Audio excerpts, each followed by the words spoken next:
nosotros no aceptaremos la exclusión de nuestro pueblo de ese derecho. Mr. Gorbachev, tear down this wall.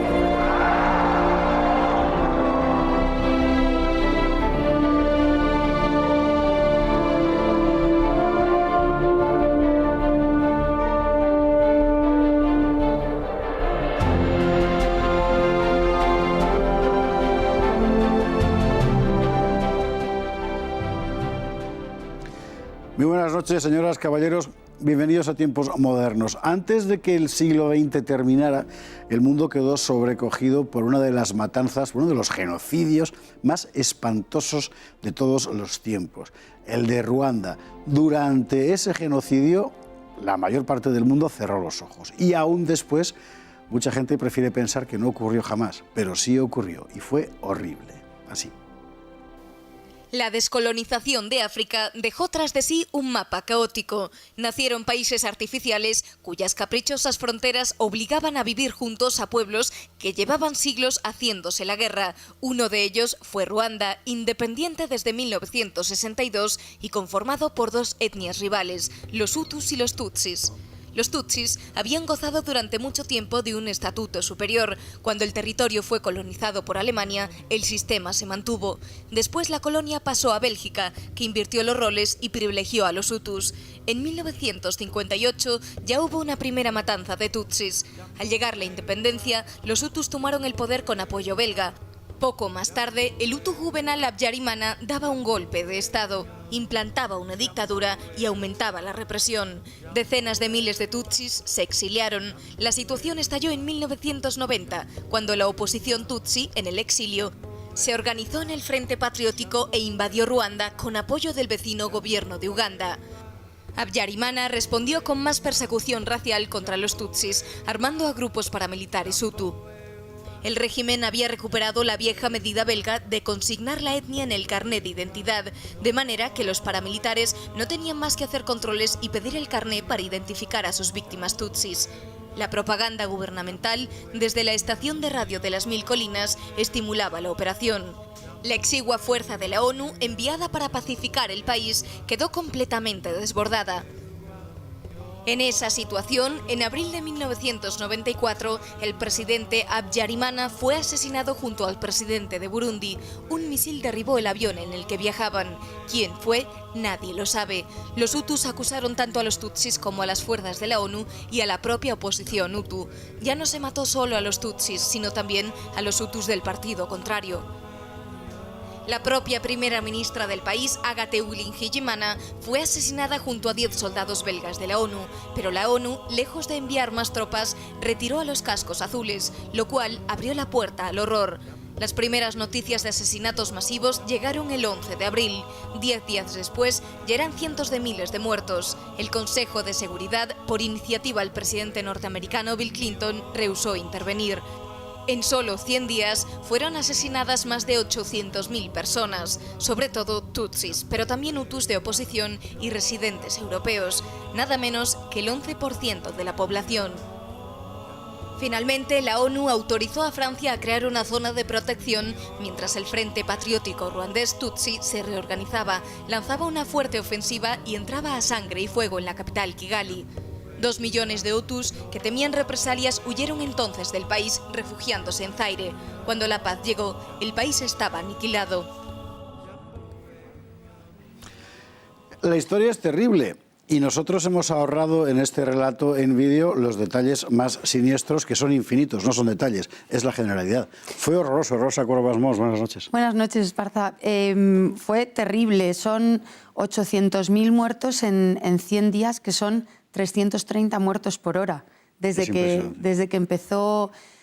se asesinó al presidente, como se explicaba en el vídeo, una matanza brutal promovida por una parte de la población, ese grupo de hutus radicales desde la radio de las Mil Colinas, con cánticos, matadlos a todos, los llamaban cucarachas, serpientes, y consiguieron inocular un odio en la sociedad Incluso publicaron en el año 90 ya, y esto fue en el 94, durante 4 años, estuvieron pues envenenando las mentes de toda la población hutu y publicaron en la revista Kangura, que era la revista del odio a los tutsis, los 10 mandamientos de todo buen hutu, mandamientos en los que decían que no se podía ningún hutu se podía casar con una mujer tutsi, ni emplear como trabajadora a una mujer tutsi, ni ser amigo de una mujer tutsi, y si lo hacía sería considerado un traidor. De la misma manera que sería considerado traidor cualquier hutu que tuviera cualquier tipo de negocio, de relación laboral, de relación contractual con una persona de la etnia tutsi. Y así, pues cuando llegó ese abril de 1994, las calles se llenaron de gente armada con machetes y además de ser horrible por el número de gente que murió, fue horrible por cómo los asesinaron. Machetazos, salvajadas, amputaciones. Horrible. Hay en el vídeo que hemos visto 2 elementos que no hemos podido matizar suficientemente por la brevedad del formato, pero sí que me gustaría que tú lo hicieras. Uno, en la tradicional enemistad Hutus-Tutsis, durante la época de la colonia belga, en realidad se mantiene la primacía Tutsi sobre los Hutus hasta la independencia. Claro. Después de la Primera Guerra Mundial, los belgas se hacen con el poder en Ruanda. Pero ¿qué hicieron? Ellos vieron que la sociedad estaba dividida, había una minoría poderosa y una mayoría que estaba sometida. De esta forma la metrópoli dijo, pues vamos a mantener este sistema, porque para nosotros es más fácil controlar a esa minoría poderosa que a toda una mayoría. Entonces, al principio, en el primer momento de la colonización, pues siguieron apoyando a la mayoría tutsi. Lo que pasa es que con el paso del tiempo, pues los hutus comenzaron a elevar quejas y los tutsis cada vez pedían más a la metrópoli. Creo que en el año 57 es cuando un grupo de hutus publican un texto conocido como el manifiesto, en el que ponen de relieve pues, el desacuerdo, la disconformidad de la sociedad con esa primacía de los tutsis, que eran pues, un reinado, una monarquía. Sí. Y a partir de ahí es cuando ya Bélgica dice, bueno, pues vamos a ir quitándonos de este problema, y entonces es cuando apoyan la celebración de un referéndum en 1961 en el que sale por un 80% de los votos el 80% de población hutu que no quieren que Ruanda siga siendo una monarquía y que, por supuesto, no quieren esa monarquía tutsi. Y a partir de ahí empiezan a apoyar a los hutus y consiguen llevar al poder a 2 presidentes consecutivos de uno de ellos, que es Habyarimana, cuyo papel también hay que matizar un poquito más. Habyarimana es un hutu radical, pero estando él en el gobierno, el Fondo Monetario Internacional, la ONU, etcétera, le fuerza a un gobierno, digamos, de compromiso, porque si no, le retira todas las ayudas. Y él, por así decir, abre un camino de aparente pacificación del paisaje. Solo aparente, como se puede. Solo aparentemente, claro. Y él consigue que, eso, lo que explicabas tú, incluso ofrecer cargos políticos a tutsis. Y en el año 93 consiguen firmar los acuerdos de Arusha, que parecía el principio de la paz. Pero su muerte, su asesinato, por eso mucha gente, muchos lo atribuyen a los tutsis, al Frente Patriótico Ruandés, y muchos otros al ala más radical de los hutus, como excusa, como paso para poder empezar esa solución final, que así es como la llaman. Hay un personaje aquí que es el coronel Dallaire, que es un militar canadiense de las Naciones Unidas, que es, por así decir, el que está sobre el terreno y que luego contó cosas terribles sobre el comportamiento de la propia ONU, el comportamiento político de la propia ONU allá. Y Dallaire es desde los que creen que en realidad quien mató a Habyarimana fue su gente, los hutus radicales, 1, para castigarle por ese gobierno de compromiso, 2, para poder lanzarse el exterminio que el propio Habyarimana también había, en fin, amparado, alentado, efectivamente. Sí, y el papel de la ONU aquí es la vergüenza internacional, porque, pues eso, decimos 330 muertos por hora, creo que son 5 muertos o 12 muertos cada 5 minutos o 35 muertos cada 12 minutos, no recuerdo bien. Bueno, una matanza continuada, terrible, y la sede de nuestras queridas Naciones Unidas estaba debatiendo si lo que ocurría era o no era un genocidio, porque en términos políticos el término genocidio no era a lo mejor directamente aplicable, a eso se dedicaban. Sobre todo y Estados porque... Unidos, con la administración de Bill Clinton, decía que era un problema en el que mejor no meterse.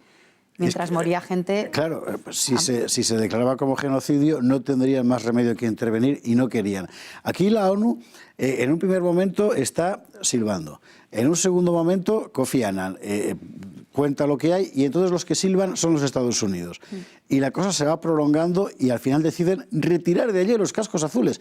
Y ya, claro, se la acabóse. Claro, 10 días después o 5 días después, a mediados de abril, cuando acababa de empezar la matanza, de 2.400 efectivos que tenían en la zona, los dejan en 500. Se van 2.000 miembros de Naciones Unidas y los dejan pues absolutamente vendidos. Y no es hasta finales de junio, primeros de julio, cuando ya prácticamente el Frente Patriótico Ruandés había conseguido tomar la mayor parte del terreno, cuando las tropas francesas empiezan a ir allí y a liberar o a conseguir llegar a zonas más o menos accesibles a las que los pocos tutsis que habían sobrevivido intentan llegar para sentirse a salvo. Y ahí hay testimonios tremendos. Hay un libro, bueno, la película Hotel Ruanda, que inmortaliza muy bien lo que pasó, y un libro escrito por una mujer tutsi superviviente del genocidio que se llama Left to Tell, Vivir para contarlo, más o menos.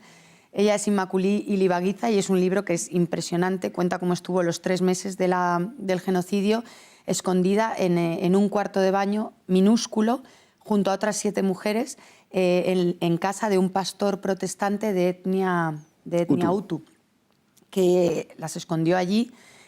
Pues esta mujer, que mide 1,80 de estatura, entró pesando más de 60 kilos y cuando salió pesaba 30 kilos, prácticamente sin comer, llenos de chinches, de piojos, no se podían lavar porque no podían hacer ruido con la cisterna. Terrible, son testimonios horribles. Finalmente la cosa se resolvió manu militari, como siempre en la historia, por los tutsis, que entraron a sangre y fuego a su vez. 2 millones de hutus huyeron y desde entonces se instaló un gobierno que es en la práctica un protectorado internacional que ha convertido a Ruanda en el país más seguro de África. Mire usted por dónde, pero detrás quedó lo que quedó. Rosa Cuervas, muchísimas gracias. Un placer. Y a ustedes, como siempre, muchas gracias y hasta un próximo programa de Tiempos Modernos.